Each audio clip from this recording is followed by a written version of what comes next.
As we prepared to leave Acadia National Park after a torrential downpour and difficult night, I zipped up all of my possessions into a bag in front of me.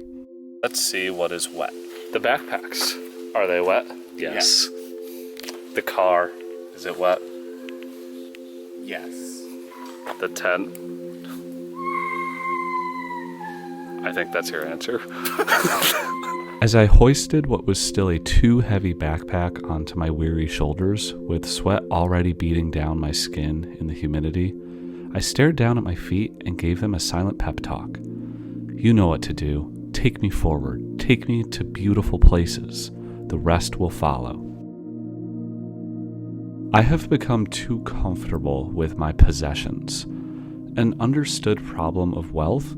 Lately, I felt that I've begun to see my possessions as not luxuries, but necessities. Things that I'd struggle to live without, even if for a day.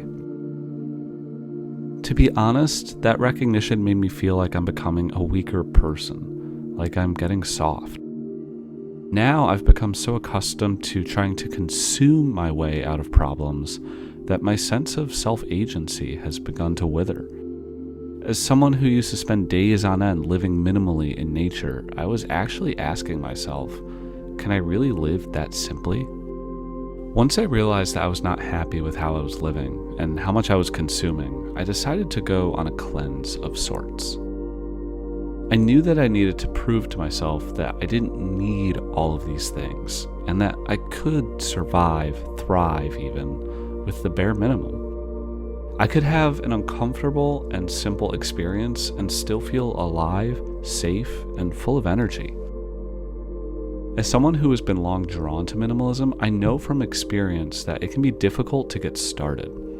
Staring at a pile of possessions and deciding which ones to keep, which to donate, and which to toss can be daunting. It's hard to even get started because we know it'll be a big project physically, but also emotionally. Our ties to our possessions run deep, and it's often hard to let things go. But what if we put ourselves in a situation that forced us to, at least temporarily, live with less? What if we made the choice to have no choice in order to prove that we are capable of far more than we imagine? Baptism by fire, so to speak. For me, that is backpacking. Backpacking is the simplest, most effective way to become a minimalist overnight. When backpacking, we have to put all of our possessions on our back and carry them wherever we go. We must literally feel the weight of our items with each step. The more we have, the harder and more painful it is to move forward. The average American has over 300,000 items in their home. When these things are hiding in closets, garages, storage units, or dressers, we don't physically feel their weight.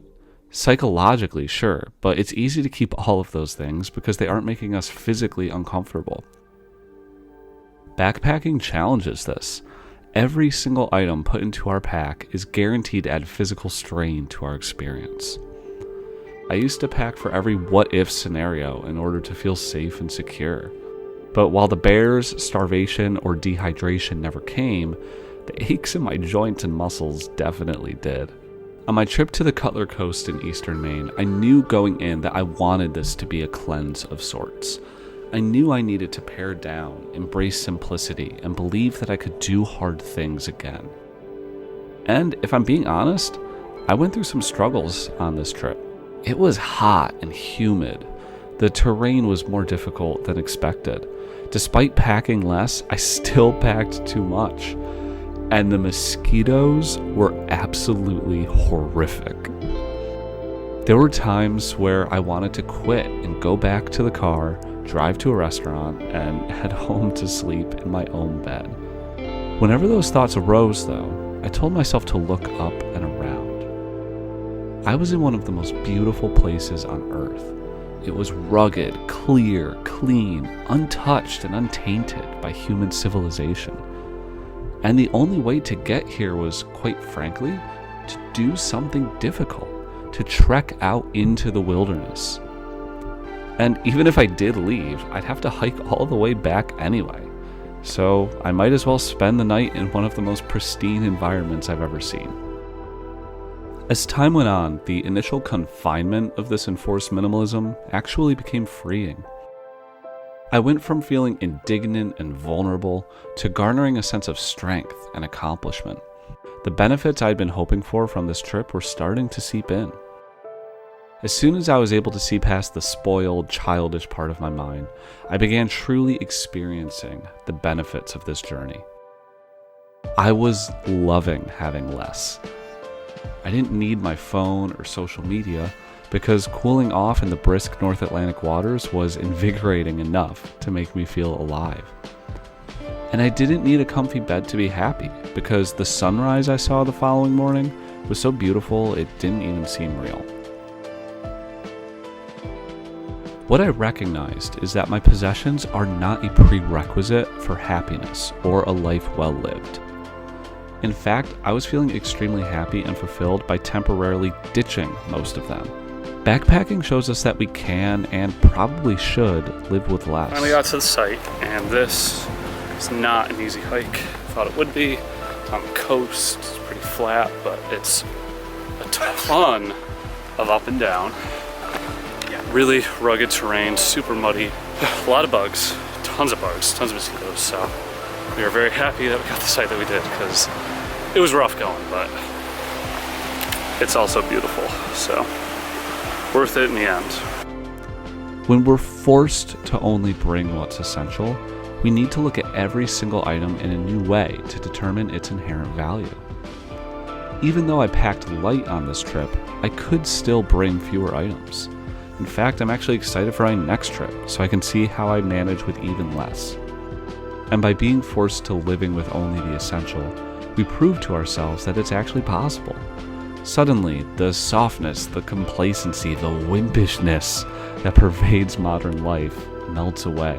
We realize that true joy comes from relationships and experiences, not things. My tent didn't make me happy on this trip. It was the jokes that my friends made and the beauty of the environment that did. When you hike a rugged trail with your life on your back, the need for extra security in the form of unnecessary possessions is seen as the silly trope that it truly is.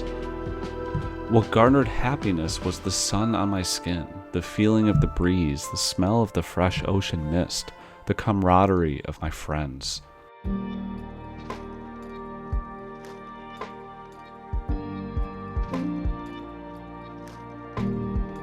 There's a unique sense of satisfaction that comes with backpacking, knowing that I'm capable of more than I thought beforehand, that my body can take me to such beautiful places, and that I can actually do more with less. If I had brought more things, I wouldn't have gone as far. The sheer weight of them would have crushed me beneath their presence, preventing me from traveling as far or enjoying the experience. If I wanted to move farther, more nimbly, the amount of things I owned literally would have prevented me from doing that. So how much do my normal possessions do the same in my everyday life?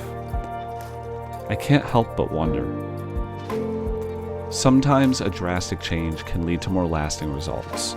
Sure, I could throw a thing or two out a day and gradually over time become minimalist by being more intentional about what I own. But a shocking jolt can do us a lot of good. That's why I think backpacking is the quickest way to become a minimalist. It's a primal way of showing how little we really need, while at the same time how much we are truly capable of. And its greatest teaching?